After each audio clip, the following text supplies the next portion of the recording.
चाहिए, तो क्या योगा मेरे लिए है, मैं करूं कि नहीं करूं? बट आपको आंसर नहीं मिल रहा है क्योंकि बहुत जगह से बहुत सारी इंफॉर्मेशन आ रही है। सो डोंट वरी, आज की वीडियो में मैं आपको बहुत सिंपल सी भाषा में समझाने की कोशिश करूंगी कि योगा के क्या मिथ्स है और एक्चुअल योगा क्या है। सो फर्स्ट ऑफ ऑल हमको जानना जरूरी है कि योगा क्या होता है। So as a beginner, yoga मतलब यूनियन, योगा शब्द का मतलब यूनियन होता है। तो हमारी body, breath and mind connected होता है। योगा हमको इस कनेक्शन में डीप लेके जाता है। हमारी फिजिकल हेल्थ तो सुधारता ही है, लेकिन हमारी मेंटल और इमोशनल हेल्थ भी सुधारता है। सो आज के जो लाइफस्टाइल डिसऑर्डर्स हो रहे हैं, स्ट्रेस है, जो भी है, इन सब पे योगा काम करता है। बेसिकली हमारी इंटरनल हेल्थ को सुधारता है, तो हमारी एक्सटर्नल हेल्थ अपने आप ही अच्छी हो जाती है। So that is the beauty of yoga. अभी नेक्स्ट क्वेश्चन आता है कि मैंने बहुत सारी चीजें सुनी है योगा के बारे में, तो कितनी सच है कितनी झूठ है? Okay, let's shed some light about this facts. So आज हम बात करेंगे योगा के मिथ्स के बारे में और थोड़ी सी क्लैरिटी लाएंगे योगा को समझने में, so that we can proceed towards practicing of yoga. So let's go. So सबसे पहला मिथ ये है कि yoga is for old. Okay, this is so not true. Yoga actually young age से प्रैक्टिस करना चाहिए। योगा हमको फिजिकली फिट तो बनाता ही है, लेकिन हमारी वो मेंटल हेल्थ, इमोशनल हेल्थ पे भी काम करता है और हमको वैल्यू एजुकेशन सिखाता है, जो बेसिकली हमको स्कूल में सिखाते हैं। It is a complete teaching for life. तो हमको योगा यंग एज से प्रैक्टिस करना चाहिए। योगा सबके लिए है, not only for old, end of course girls के लिए तो है ही, बॉयज के लिए भी है। तो एक और मिथ है कि योगा सिर्फ गर्ल्स प्रैक्टिस करती है, नॉट एट ऑल। योगा सबके लिए है and yoga is basically preventive measure rather than curative। तो आजकल हम देखते हैं कि जब हम डॉक्टर के पास जाते हैं, जब कोई प्रॉब्लम हो जाती है, तो डॉक्टर बोलते हैं कि योगा करो, और तब हम योगा करना शुरू कर देते हैं। लेकिन अगर आप यंग एज से प्रैक्टिस कर रहे हो, तो शायद आपको डॉक्टर के पास जाने की जरूरत ही ना पड़े। Okay, so start practising at young age and ये आपको होलिस्टिक हेल्थ देगा, and not only physical level, but ये आपको जीने का तरीका सिखाएगा जो स्ट्रेस फ्री होगा, जो हैप्पी होगा। So yes. Second myth is yoga weight loss या वेट गेन में हेल्प नहीं करता है। That is also completely not true. So basically आजकल हम सोशल मीडिया पे देखते हैं लोगों को, और particular weight, body weight, body shape जो भी देखते हैं, और हम अपने आप को उनसे कंपेयर करते हैं।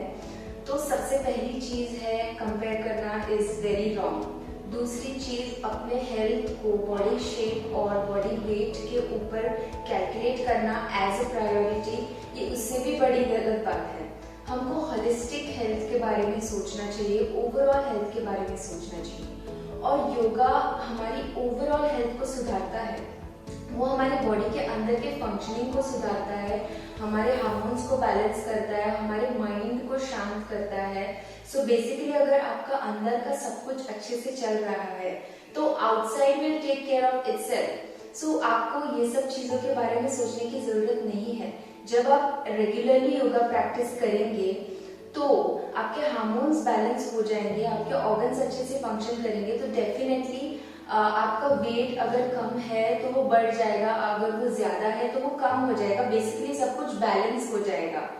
तो we should always keep in mind that if inside is correct, then outside will take care of itself. Yoga means only stretching? No, yoga में अगर हम बिगिनर की तरह समझा जाए तो ऑन द मैट योगा में हम आसनास या पोस्चर्स प्रैक्टिस करते हैं, फिर हम प्राणायाम या ब्रेथ कंट्रोल प्रैक्टिस करते हैं, और हम मेडिटेशन भी प्रैक्टिस करते हैं। तो ये पूरा जो हम एक साथ प्रैक्टिस करते हैं, then that becomes your on mat practice yoga. इसके अलावा ऑफ मैट योगा भी होता है जिसको हम योगिक लाइफस्टाइल कहते हैं, जिसमें बहुत सारे पर्सनल कोड्स ऑफ कंडक्ट और सोशल कोड्स ऑफ कंडक्ट होते हैं। तो अगर हम योगा को कैलकुलेट करें तो ये सब उसमें आता है। तो आसना उसका छोटा सा पार्ट है और उसमें भी स्ट्रेचिंग उसका बहुत छोटा पार्ट है। तो जब हम आसनास भी करते हैं तो सिर्फ स्ट्रेचिंग नहीं होता है, सो आपको डरने की जरूरत नहीं है। उसमें हम स्ट्रेंथ पे भी काम करते हैं, बहुत सारी चीजें होती है, टॉप से लेके बॉटम तक हम हर एक पार्ट के ऊपर काम करते हैं। So yes, yoga is not only about stretching. Next myth is yoga सिर्फ बहुत फ्लेक्सिबल लोगों के लिए होता है, नॉर्मल लोगों के लिए नहीं होता है। This is not true at all. Yoga सबके लिए होता है। जो बहुत फ्लेक्सिबल लोग हैं वो शायद पहले से प्रैक्टिस करते हैं और या फिर उनमें नेचुरल फ्लेक्सिबिलिटी होती है। सो ऐसा बिल्कुल नहीं है कि सिर्फ उनको योगा करना चाहिए। Okay, let's understand this with an example. जब हम स्कूल जाना शुरू कर देते हैं तो क्या हमको सब कुछ पहले से ही पता होता है? तो फिर स्कूल जाने का क्या फायदा?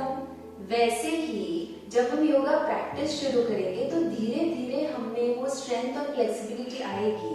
हमको अगर पहले से ही सब कुछ आता है तो फिर योगा करने का क्या मतलब है? तो सिंपली सेइंग दिस कि धीरे धीरे हमें वो चीज बिल्ड होती है और हमको भी वो आने लगता है। ओके, सो ये सोचने की बिल्कुल जरूरत नहीं है कि योगा हमारे लिए नहीं है और हम नहीं कर सकते। योगा हर कोई कर सकता है और हर किसी को करना चाहिए। And very important thing is कि हम सोशल मीडिया पे देखते हैं कि लोग बहुत ज्यादा डिफिकल्ट पोस्चर्स करते हैं, तो हमको ये लगने लगता है कि ओके, वो करना मतलब योगा होता है। Okay, so that is definitely not true. उन्होंने शायद बहुत ज्यादा प्रैक्टिस की है और या फिर वो एक्रोबैटिक्स कर रहे हैं या फिर वो डांसर्स है। हर फ्लेक्सिबिलिटी स्ट्रेंथ योगा नहीं होती है, ये हमको बहुत इम्पोर्टेंट है समझना।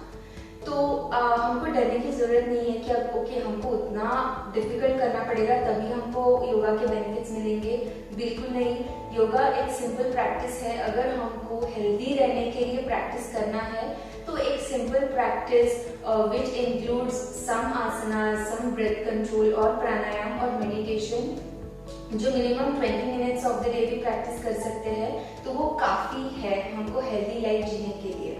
अगर किसी को अच्छा लगता है तो वो एडवांस आसनास कर सकते हैं, लेकिन अगर किसी को सिर्फ हेल्थ के लिए करना है तो basic practice is very enough, वो आपको सेम बेनिफिट्स देगा। सबसे बड़ा मिथ ये है कि योगिक पीपल और जो योगा करते हैं उनका लाइफ बहुत सैड होता है, they have to avoid parties and junk food. Not at all. जो लोग योगा प्रैक्टिस करते हैं वो सब कुछ कर सकते हैं, ऑफ कोर्स कर सकते हैं, क्यों नहीं कर सकते, लेकिन बस योगा प्रैक्टिस की वजह से हमें एक अवेयरनेस आ जाती है, एक कॉन्शियसनेस आ जाता है और एक बैलेंस हो जाता है, वो अपने आप प्रैक्टिस से हो जाता है। जैसे कि फॉर एग्जाम्पल हम किसी पार्टी में गए और वहां पे फूड फ्री है, तो हम क्या करते हैं, बहुत सारा खा लेते हैं क्योंकि फूड फ्री भी है और बहुत अच्छा भी है। तो हमारे बॉडी के लिए वो अच्छा नहीं है, तो फिर बैलेंस इसमें कहीं पे भी नहीं है। लेकिन अगर हम योगा प्रैक्टिशनर है तो हमें कॉन्शियसनेस आ जाता है कि हम उतना ही प्लेट में ले और उतना ही खाए जितना हमारे पेट को जरूरत है। So that is awareness.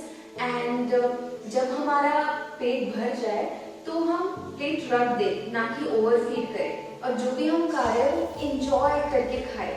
Being in a moment is also a result of yoga. So this is balance. This is the difference between a practitioner and a non-practitioner. So yeah, yoga is only about balance, awareness and being present in the moment. That's it. Next myth is yoga is practiced for long life. हाँ, योगा अगर हम regularly practice करते हैं तो वो definitely long life में आपको मदद कर सकता है। अगर आपको बहुत लंबी लाइफ जीने की इच्छा है तो डेफिनेटली आपका लाइफ स्पैन बढ़ा सकता है। लेकिन ये जरूरी नहीं है कि योगा प्रैक्टिस सिर्फ लॉन्ग लाइफ के लिए ही किया जाता है। आपका लाइफ स्पैन जो भी हो, तो योगा प्रैक्टिस बेसिकली आपके वो लाइफ स्पैन को मोर बैलेंस्ड बनाता है, मोर हेल्दी बनाता है, आपको बहुत ज्यादा एनर्जी दे देता है कि आप अपनी जिंदगी बहुत आसानी से काट सके और जिंदगी जीने का एक वे दे देता है, एक तरीका दे देता है। आपको ये सोचने की जरूरत बिल्कुल नहीं है कि मुझे लंबी लाइफ तो नहीं जीनी है तो मैं योगा प्रैक्टिस क्यों करूं। नहीं, ऐसा नहीं है। तो आपको जो भी लाइफ स्पैन है उसमें हेल्दी रखेगा योगा, एनर्जेटिक रहेगा, जेस्टफुल रखेगा, खुश रखेगा, स्ट्रेस फ्री रखेगा। मैं जितने फायदे बताऊं उतने कम है, लेकिन बेसिकली आपकी लाइफ को थोड़ा सा इजी कर देगा। Is that reason enough to start practising yoga? इतना भी डिफिकल्ट नहीं है। कोई भी टीचर के पास जाके, हमारे जो भी टीचर आसपास है उनसे सही योगा प्रैक्टिस सीखिए और प्रैक्टिस करना स्टार्ट कीजिए। जब हम प्रैक्टिस करते हैं तभी हमको उसके बेनिफिट समझ में आने लगते हैं। ऐसे सुन के तो हम सोचते हैं, हम कंफ्यूज हो जाते हैं, ऐसा भी होता है, इतना सब कुछ करता है योगा। लेकिन जब हम खुद प्रैक्टिस करते हैं तभी हमको उसके बेनिफिट समझ में आ जाते हैं। तो आई वुड डेफिनेटली रेकमेंड कि आपको ट्राई तो करना ही चाहिए, है ना? ओके, सो आज के वीडियो के लिए इतना ही। हम नेक्स्ट वीडियो में मिलेंगे थोड़े और ज्ञान के साथ में भी।